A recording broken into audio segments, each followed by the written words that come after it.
उठाओ। Thank you Jesus. खुशखबरी यीशु की यूं फैलाएं हम, अपनी अपनी आप सलीब उठाएं हम। खुशखबरी यीशु की यूं फैलाएं हम, अपनी अपनी आप सलीब उठाएं हम। यीशु फतेहमंद, यीशु सामने हो। यीशु फतेहमंद, यीशु सामने हो। अपने हाथों को उठाओ और हिलाओ।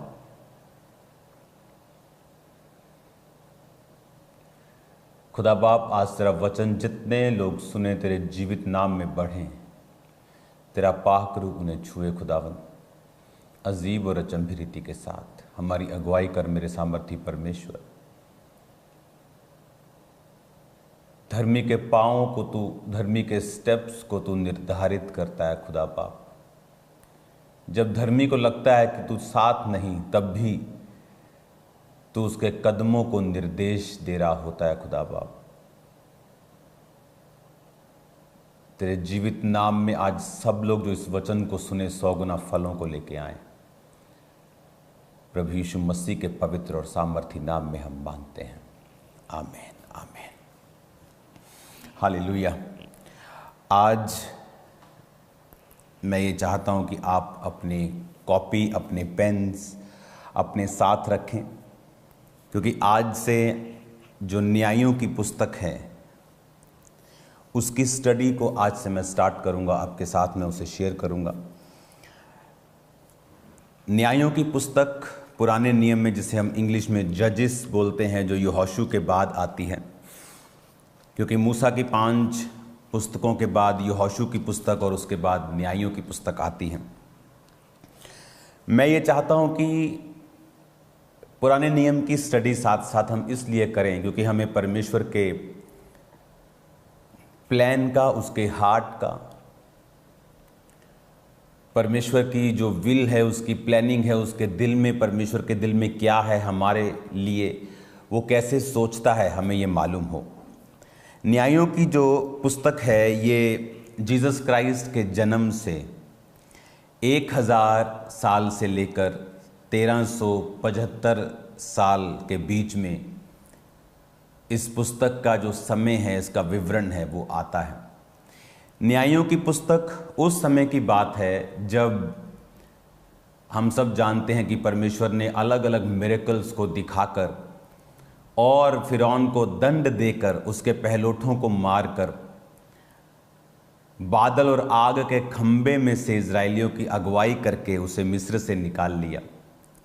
जब उसे मिस्र से निकाल लिया तो परमेश्वर ने मूसा के द्वारा उनकी अगुवाई की और परमेश्वर ने अपनी व्यवस्थाएं मूसा को दी, अपने वचन उसको बताए, अपने तंबू को, अपने निवास स्थान को किस तरह से बनाना है वो मूसा को बताया और सिखाया।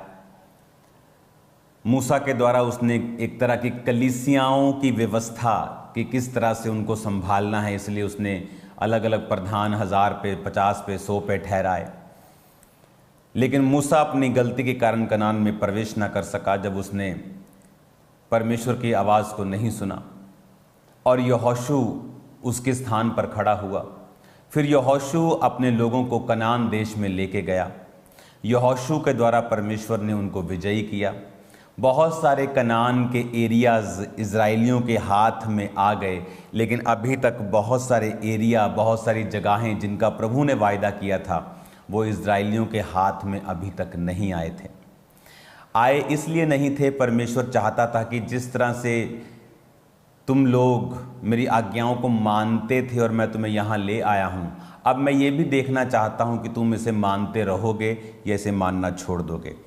यहोशू जब 110 साल का होकर मर गया, ये स्टोरी आपको समझानी इसलिए ज़रूरी है ताकि आप उस समय को समझ सकें जिस समय की मैं बात कर रहा हूँ, कि आपने शुरू से लेकर आदम से लेकर नूह से लेकर फिर अब्राहम से लेकर फिर अब्राहम के बेटे यूसुफ, मतलब आगे उसकी जो संतान थी अब्राहम, इसहाक, याकूब, यूसुफ के बाद जब बहुत से जन उसके पास चले गए और फिरौन में जाके रहने लगे, मिस्र में जाकर फिरौन के पास रहने लगे, तो वहाँ पर जब वो बढ़ गए तो परमेश्वर ने मूसा के द्वारा उन्हें छुड़ाया। जब छुड़ाया तो व्यवस्था दी, व्यवस्था देने के बाद फिर यहोशू उठा।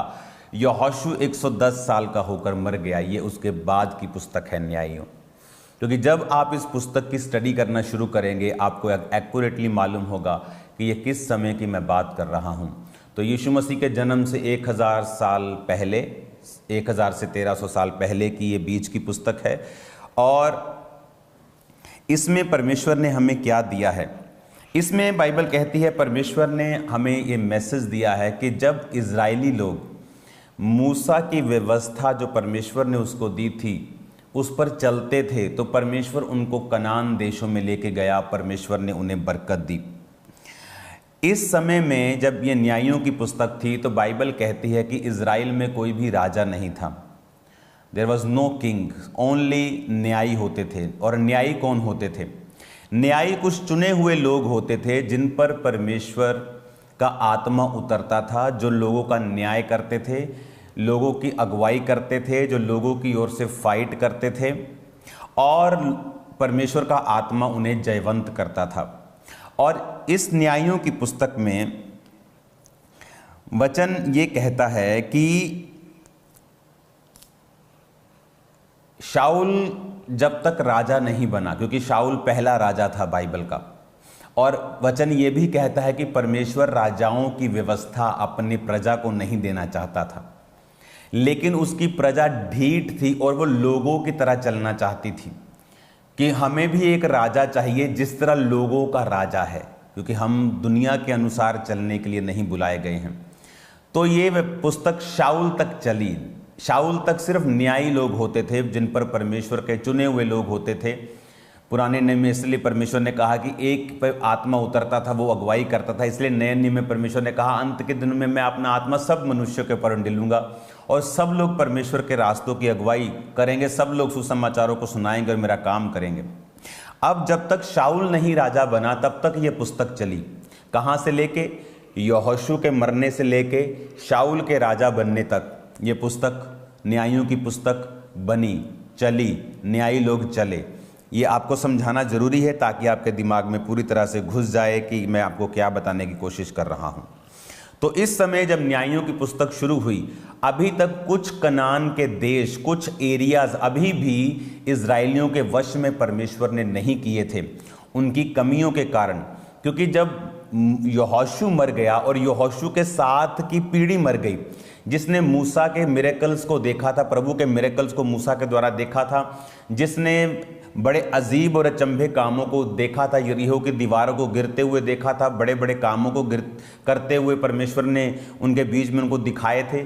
जब वो पीढ़ी भी मर गई तो बाइबल कहती है एक अगली पीढ़ी जब आई जो ना तो यहोवा को जानते थे ना ही उसके कामों को देखा था, और बाइबल कहती है वो फिर कर बाल नामक देवताओं की उपासना करने लगे।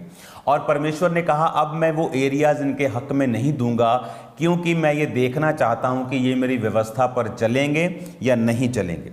अब यहां पर जब आप न्यायियों की पुस्तक को पढ़ते हैं तो वचन ये कहता है, इसे मैं कल से यानी मंडे से स्टार्ट करूंगा वर्ड से। ओके, आज मैं आपको इसका बेसिक समझाऊंगा वचन के बीच से। और वचन ये कहता है कि जब वो परमेश्वर के वचन पर चलते थे, अब उनका यहोशू नहीं था, अब उनका मूसा नहीं था, अब न्यायी लोग थे, तो परमेश्वर एक न्यायी को उठाता था। और वचन कहता है कि जब जब वो परमेश्वर के वचन पर चलते थे, परमेश्वर उनको ब्लेस करता था, परमेश्वर उनको सुरक्षित रखता था। लेकिन जब जब वो परमेश्वर के वचन से हट जाते थे, अगर आप न्यायियों की पुस्तक पढ़ें तो पहला न्यायी जब मरा तो लोग फिर परमेश्वर से हट गए, फिर वो शत्रुओं के हाथ के नीचे दब जाते थे, फिर वो परमेश्वर की दुहाई देते थे, फिर परमेश्वर एक न्यायी खड़ा करता था, फिर वो न्यायी उनको व्यवस्था बताता था, उनके लिए लड़ता था। और वो फिर परमेश्वर के पीछे चल पड़ते थे। जब वो न्यायी मर जाता था 70-80 साल के बाद, फिर वो देश फिर पाप में पड़ जाता था। तो न्यायियों की पुस्तक उस घटनाओं पर आधारित है। और बाइबल में ये भी लिखा है कि जब इजरायली लोग परमेश्वर के वचन से हटते थे, आप जानते हैं बाइबल में एक एक वचन जो परमेश्वर ने अपने दास मूसा को दिए थे, जब हम न्यायियों 2 उसकी 1 से 5 आयत को पढ़ते हैं तो वहां पे लिखा है, यहोवा का दूत गिलगाल से बोकीम को जाकर कहने लगा, मैंने तुमको मिस्र से लाकर इस देश में पहुंचाया है जिसके विषय में मैंने तुम्हारे पुरखाओं से शपथ खाई थी। मैंने कहा था जो वाचा मैंने तुमसे बांधी है उसे मैं कभी ना तोड़ूंगा, इसलिए तुम इस देश के निवासियों से वाचा ना बांधना, तुम उनकी वेदियों को ढा देना, परंतु तुमने मेरी बात नहीं मानी। तुमने ऐसा क्यों किया है? इसलिए मैं कहता हूँ कि मैं उन लोगों को तुम्हारे सामने से ना निकालूंगा, वे तुम्हारे पांजर में कांटे और उनके देवता तुम्हारे लिए फंदा ठहरेंगे। जब यहोवा के दूत ने सारे इजरायलियों से ये बातें कहीं, वो चिल्ला चिल्ला कर रोने लगे और उस स्थान का नाम उन्होंने बोकीम रखा, क्योंकि उन्होंने यहोवा के लिए वहाँ पर बलि चढ़ाई। हालेलुया। तो परमेश्वर ने कहा कि क्योंकि प्रॉब्लम क्या थी, न्यायियों तक समस्या ये थी कि जब परमेश्वर इनको एक देश देता था, मान लो परमेश्वर ने कहा मैं तुम्हें कनानियों का, यबूसियों है ना, हिब्बियों का, सारे देश में ये तुम्हें दूंगा। जब ये किसी देश पे कब्जा करते थे तो वहां पर जो अन्य जाति लोग थे उनको पूरी रीति से निकालते नहीं थे। क्या सोचकर कि हमें लेबर की ज़रूरत है, ये हमारे घर का काम करेंगे, ये हमारे झाड़ू पोछे मारेंगे, ये हमारी खेती का काम करेंगे। इस बहाने से वो उनको रखते जाते थे और परमेश्वर उनसे निराश था, क्योंकि बाइबल कहती है, परमेश्वर ने कहा था कि जब मैं वो देश तुम्हारे हक में करूंगा तो तुम उनको पूरी रीति से निकाल देना, क्योंकि अगर तुम उनको नहीं निकालोगे, वो तुम्हारे बीच में बसे रहेंगे, तो तुम उनके देवताओं की उपासना करने लगोगे और वो फिर तुम्हारे लिए फंदा बन जाएंगे। लेकिन जब इंसान परमेश्वर से भी ज़्यादा समझदार बनने की कोशिश करता है, जब उसे ये लगता है कि ठीक है लेकिन मुझे ज़्यादा अकल है, मुझे ज़्यादा समझ है, इसलिए परमेश्वर ने कहा जो बकरियां होंगी, बकरियों को चरवाहों की ज़रूरत नहीं होती। आज बहुत सारे लोग हैं जो बकरियों की तरह हैं, उन्हें किसी पास्टर की ज़रूरत नहीं, वो बोलते सिर्फ बाइबल पढ़ो, हमें किसी चर्च की ज़रूरत नहीं, सिर्फ बाइबल पढ़ो। लेकिन वचन ये कहता है कि एक भेड़ को चरवाहे की ज़रूरत होती है। एक व्यक्ति को, वो किसी भी चर्च में हो, जीवित चर्च में, उस लोकल चर्च का वो मेंबर होना चाहिए, उस जगह पर वो सुसमाचार की सेवा में होना चाहिए। लेकिन भेड़ को धुंधला दिखता है, वो ज़्यादा दूर नहीं देख सकती, इसलिए उसको चरवाहे की ज़रूरत है। बकरियों को किसी चरवाहे की ज़रूरत नहीं, वो तेज हैं, वो तेज तरार है, वो पेड़ों पे चढ़ जाती, पत्ते खाती। लेकिन परमेश्वर ने कहा मैं भेड़ों को कहूँगा आओ उस स्वर्ग में जाओ तुम, जो तुम्हारे लिए तैयार किया करो। बकरियों को बोलूँगा उस नरक में जाओ जो तुम्हारे लिए नहीं, जो तुम्हारे लिए तैयार और तुम्हारे इस शैतान के लिए भी तैयार किया गया है, वो स्वर्ग तुम्हारे लिए नहीं है। बकरियों को क्यों बोला? जो अपनी मर्जी करती हैं, जिनको परमेश्वर के वचन से कोई लेना देना नहीं है। और भेड़ें जो कि यीशु मसीह जो हमारा चरवाहा है, या वो लोग जो उसने ठहराए हैं, वो उन पर आश्रित हैं, वो उन पर डिपेंडेंट हैं। इसलिए परमेश्वर ने कहा तुम मेरी भेड़ हो। हम जीसस क्राइस्ट से ज़्यादा समझदार नहीं हो सकते, इसीलिए इस पूरे दुनिया में जीसस क्राइस्ट से ज़्यादा इस्तेमाल कोई नहीं हुआ। क्या उसका कारण फास्टिंग था? तो मैं आपको ऐसे सेवक दिखा देता हूं जो 40-40 रोजे दिन रात के अपनी लाइफ में कितनी बार रख चुके हैं, तो उन्हें तो जीसस क्राइस्ट से ज़्यादा इस्तेमाल होना चाहिए। क्या प्रार्थना था? मैं आपको ऐसे सेवक दिखाता हूं अफ्रीका में जो रहते ही जंगलों में हैं, हफ्ते में 5 दिन जंगल में रहते हैं, प्रार्थना करते हैं, तो उनको तो ज़्यादा इस्तेमाल होना चाहिए। फास्टिंग में आपको दिखा देता हूँ, जीसस क्राइस्ट से भी ज़्यादा लोगों ने की है। प्रेयर भी बहुत करते हैं लोग, लेकिन इस्तेमाल उस तरह से क्यों नहीं हुए? क्योंकि लिखित वचन से, खुदा से जितना जीसस ने प्यार किया है, इतना कोई दुनिया में नहीं कर सका। जितना रिटन वर्ड से उसने प्रेम किया है। क्या हम लिखित वचन से प्यार करते हैं? जितना प्यार परमेश्वर ने किया है अपने बाप से, खुदा बाप से, यहोवा पिता से। और जब बाइबल कहती उन्होंने निकाला नहीं, रख लिया कि परमेश्वर को इतना नहीं, हम आजकल के लोग हैं, व्यवस्था तो बहुत साल पहले दी गई थी, हमें आज के हिसाब से उसको मॉडिफाई करना चाहिए। क्या आपको लगता है कि परमेश्वर आप जैसा है कि जिसके वचन को मॉडिफाई करने की ज़रूरत पड़ेगी, उसमें एडिट करने की? लोग बोलते हैं, कुछ जो आत्मा में अनपढ़ होते हैं, कि बाइबल को समय समय पर एडिट किया गया है। एक भी बिंदु बाइबल का एडिट नहीं हुआ हजारों सालों से। प्रॉब्लम यह है कि बाइबल इब्रानी और यूनानी भाषा में लिखी गई थी। अगर आप हिंदी में देखेंगे तो प्रेम का एक ही मतलब है, प्रेम प्रेम, पत्नी वाला भी प्रेम, भाई वाला भी प्रेम, दुश्मन वाला भी प्रेम, प्रेम प्रेम प्रेम। लेकिन अगर आप यूनानी पढ़ेंगे तो वहाँ पर जीसस क्राइस्ट वाला अगापे प्रेम, भाइयों वाला फिलियो प्रेम, अलग अलग प्रेम की परिभाषा है।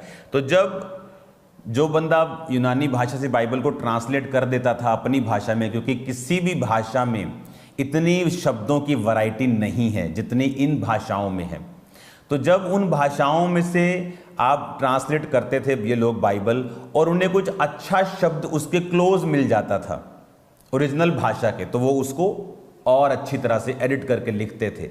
ये एडिट हुआ था, ना कि वचन एडिट हुआ था। उनकी अपनी ट्रांसलेशन को वो एडिट करते हैं, बाइबल कभी एडिट नहीं हुई। तो परमेश्वर ने अगर कहा कि उनको निकाल देना तो उनको निकाला नहीं गया। हुआ क्या, जब वो बड़े हुए, वो खुद मर गए, उनके बच्चे हुए, उनको मालूम नहीं था यहोवा का, वो उनके देवताओं की उपासना करने लगे और परमेश्वर का श्राप उन पे आया। तो जब हम, और ये श्राप उन परमेश्वर ने पहले से लिखा हुआ था।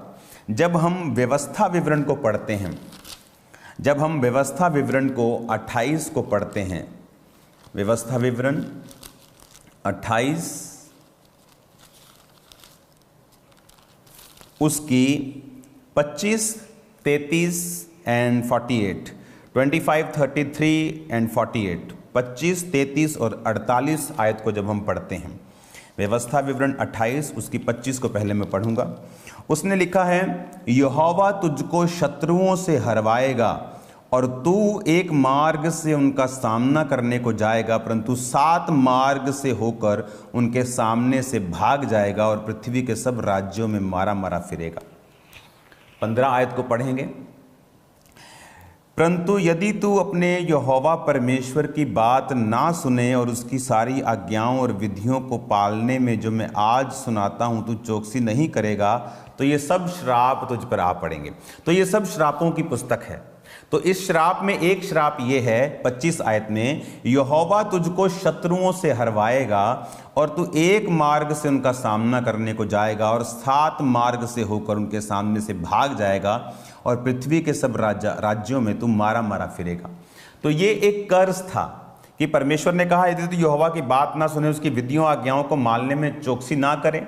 कौन सी विधियां आज्ञाएं? जो परमेश्वर ने मूसा को दी थी कि तुम जब इजरायली कनानियों के देश में जाना तो उनको पूरी रीति से निकाल देना, ताकि ऐसा ना हो कि फ्यूचर में वो तुम्हारे लिए फंदा ठहरे। लेकिन इंसान जो अपने आप को प्रभु से भी अधिक समझदार और प्रभु से भी एक अधिक पवित्र समझता है, आज इंसान का बस चले ना, और आजकल के इंसानों का, वो बोले प्रभु तू इधर बैठ, ए शैतान तू इधर बैठ, चलो करो कॉम्प्रोमाइज करो दोनों आपस में। जीसस क्राइस्ट तू प्यार वाला परमेश्वर है, बहुत प्यार करता है तूने जान दी है, चलो कॉम्प्रोमाइज करो आपस में। जीसस क्राइस्ट से पवित्र तुम नहीं हो, जीसस क्राइस्ट से समझदार नहीं हो। तो जीसस क्राइस्ट ने कहा कि मत जाना, मत करना, लेकिन बाइबल कहती उन्होंने कहा नहीं, हमारे खेत वो जोहेंगे तो ज़्यादा खेत फसल आएगी तो हम प्रभु को ज़्यादा दान देंगे। देखो प्रभु के राज्य का फायदा है। इस तरह से इंसान फंसता है शैतान के चक्रों में। 25 के बाद 33 आयत में लिखा है, तेरी भूमि की उपज और तेरी सारी कमाई एक अनजाने देश के लोग खा जाएंगे और सर्वदा तू केवल अंधेर सहता और पिसता रहेगा। यह वचन कहां पूरा हुआ? गिदौन के टाइम पे जब वो गेहूं छुपा रहा था, तो उस परमेश्वर के वचन में लिखा है कि लोग आते थे पलिश्ती और सब बीज ले जाते थे, फसल ले जाते थे, ताकि इनके पास बीज ही न रहे, फसल न रहे। तो परमेश्वर ने कहा, पहले से लिखा, तेरी उपज तेरी कमाई अनजाने लोग खाएंगे। 48 आयत को पढ़ेंगे, उसमें लिखा है, इस कारण तुझको भूखा प्यासा नंगा और सब पदार्थों से रहित होकर उन शत्रुओं की सेवा करनी पड़ेगी जिन्हें यहोवा तेरे विरुद्ध भेजेगा। जब तक तू नष्ट ना हो जाए, वो तेरी गर्दन पर लोहे का जुआ डाल रखेगा। और ये वचन जब न्यायियों की पुस्तक में हुए, कैसे? अगर आप इन्हें पढ़ेंगे ना, जैसे मान लो अगर हम न्यायों की पुस्तक 3 उसकी 12 में पढ़ते, फिर इजराइलियों ने यहोवा की दृष्टि में बुरा किया और यहोवा ने मोआब के राजा एग्लोन को इजराइल पर प्रबल किया, क्योंकि उन्होंने उसकी दृष्टि में बुरा किया था। जस्ट मैंने आपको आज मैंने स्टार्ट नहीं करना है इसको, जस्ट आपकी इंफॉर्मेशन के लिए, कि परमेश्वर ने कहा कि उन्होंने यहोवा की दृष्टि में बुरा किया और परमेश्वर ने अन्य जाति एक राजा को इजराइल के ऊपर प्रबल कर दिया। क्यों? क्योंकि व्यवस्था में लिखा हुआ था। कौन सी व्यवस्था में? जो मैंने अभी आपको पढ़ाई है, पहले से ही बोल दिया गया था कि वो तो उसको शत्रुओं से हरवाएगा। 25 आयत में बोल दिया गया था। 33 आयत में अनजाने देश के लोग तेरी उपज खा जाएंगे। बोल दिया गया था 48 आयत में तुझको भूखा प्यासा नंगा होकर शत्रुओं की सेवा करनी पड़ेगी। और जब कोई न्यायी उठता था, वचन बताता था कि बच्चों ये लिखा है वचन में, राइट वचन ये है, सही वचन ये है, और वो तौबा करते थे प्रभु से, फिर से प्रभु की ओर मुड़ते थे। न्यायी फिर उनकी अगुवाई करता था, परमेश्वर फिर उनके साथ रहता था, क्योंकि परमेश्वर को जिताने के लिए फिजिकल ताकत की जरूरत नहीं है, उसे किसी फिजिकल सपोर्ट की जरूरत नहीं है। अगर आप वचन पे सही हैं, आप खड़े हैं, आप जीतेंगे अपने आप। तो इस तरह से आज हम इस पुस्तक को समझते हैं कि आपने इसे समझा, आपने इसे जाना, किस तरह से परमेश्वर अपने वचन को पूरा करता आया है। और जब हम सोमवार से, मंडे से इस न्यायों की पुस्तक की स्टडी को स्टार्ट करेंगे, बाइबल टीचिंग को, बाइबल की स्टडी को, आपको मालूम होगा कि मैं किस विषय के ऊपर सुन रहा हूँ और ये कैसे शुरू हुआ, क्यों शुरू हुआ, क्यों इजरायली क्यों ऊपर दूसरे राजा प्रबल होते थे, और फिर किस तरह से परमेश्वर उन लोगों को उन राजाओं से छुड़ाता था, फिर कितनी देर वो छूटे रहते थे। जैसे न्यायी मरता था, फिर वो अपने अपने कामों में, कर्मों में लग जाते थे, फिर से पाप करते थे। और फिर जब न्यायी आता था, फिर वो तौबा करते थे, फिर परमेश्वर उन पर बरकत देता था, फिर परमेश्वर उनको शत्रुओं से आज़ाद करता था। हालेलुया। आज एनिमी हमारे बाहर नहीं है। परमेश्वर के राज्य में अगर आप स्पिरिचुअल लोग हैं, आपका कोई एनिमी, कोई पास्टर, कोई सेवकाई, कोई इंसान, कोई आपके खिलाफ बोलने वाला, कोई बंदा आपका दुश्मन नहीं है। आपका दुश्मन आपके सेल्फ, आपके खुद के गुनाह, पाप और वचन के ऊपर ना चलना, ये आपके दुश्मन है। क्योंकि वचन के ऊपर ना चलने से जब परमेश्वर की ग्रेस खत्म हो जाती है, देखो वचन में क्या लिखा हुआ, फिर से पढ़ेंगे उसको, उसके बाद हम आखिरी प्रेयर में चलेंगे।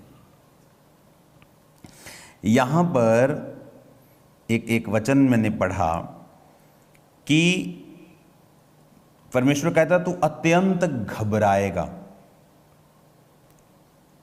अगर आप इस वचन को पढ़ेंगे तो परमेश्वर ने कहा घबराहट रहेगी तुम लोगों में, अत्यंत घबराहट। जिस काम में तू हाथ लगाएगा यहोवा तुझको श्राप देता रहेगा और भय तुर करता रहेगा। भय तेरे अंदर रहेगा। आज अगर आप डिप्रेस्ड लोगों को देखेंगे, अजीब सा भय है उनके अंदर, अजीब सी बेचैनी है लोगों के अंदर। उसका रीज़न ये है कि जब वचन को ब्रेक किया जाता है तो बेचैनी लाइफ में एंटर करती है। हालेलुया। अपने हाथों को उठाओ। Thank you Jesus. आपको ये बात हमेशा वचन से याद रखनी है। परमेश्वर ने अब्राहम को कहा था, जो कोई तुझको कोसे मैं उसको श्राप दूंगा। इसीलिए आपको अपने दुश्मनों को कभी कोसने की जरूरत नहीं, क्योंकि परमेश्वर का वायदा है अब्राहम की जनरेशन से, जो आप और मैं हैं, कि जब कोई तुझको कोसे मैं उसे श्राप दूंगा। हालेलुया। एक बहुत अमेरिका की I think one of the most blessed ministry है एक, और वो वचन की सेवकाई करते हैं। एक दिन वचन प्रीच करते करते उन्होंने बेनी हिन की बहुत बुराई की, और जब बहुत बुराई की थोड़े दिन बाद वो बीमार हो गया, और इतना बीमार हुआ और प्रभु से, और बड़ा अच्छा सर्वेंट, और प्रभु से पूछ रहा, प्रभु क्या बात है, तू मेरी प्रेयर नहीं सुन रहा?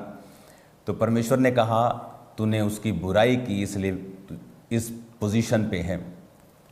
उसने खुद गवाही दी, ये टेस्टिमनी उसने आप दी है।